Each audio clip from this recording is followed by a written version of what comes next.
గుంటూరు జిల్లా మంగళగిరిలో ఆసక్తికర ఘటన చోటు చేసుకుంది. అధికార ప్రతిపక్ష పార్టీలకు చెందిన ఇద్దరు కీలక నేతలు ఒకే వేదికను పంచుకున్నారు. మంగళగిరిలో పద్మశాలి కళ్యాణ మండపం ప్రారంభోత్సవానికి మంత్రి నారా లోకేష్ హాజరు కాగా, ఇదే కార్యక్రమంలో మాజీ మంత్రి, ప్రస్తుత వైసీపీ ఎమ్మెల్సీ మురుగుడు హనుమంతరావు కూడా పాల్గొన్నారు.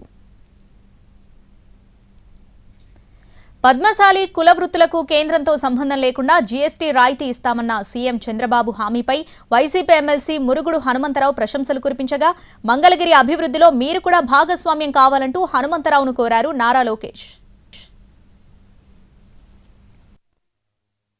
వాస్తవంగా మంగళగిరి చరిత్ర ఇంకా నేను నేర్చుకుంటున్నాను సార్. నేను వయసులో చిన్నవాడిని, చాలా నేర్చుకోవాల్సిన అవసరం ఉంది.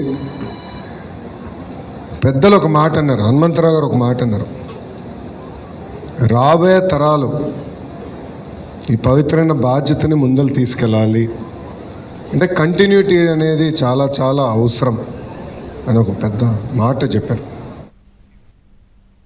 చేనేతల సంక్షేమం, అభివృద్ధి కోసం మరిన్ని కార్యక్రమాలు చేపడతామన్నారు నారా బ్రాహ్మణి. మంగళగిరిలో పద్మశాలి కళ్యాణ మండపం ప్రారంభోత్సవంలో పాల్గొన్న బ్రాహ్మణి, రాబోయే రోజుల్లో మంగళగిరిని గోల్డ్ హబ్గా తీర్చిదిద్దుతామని చెప్పారు.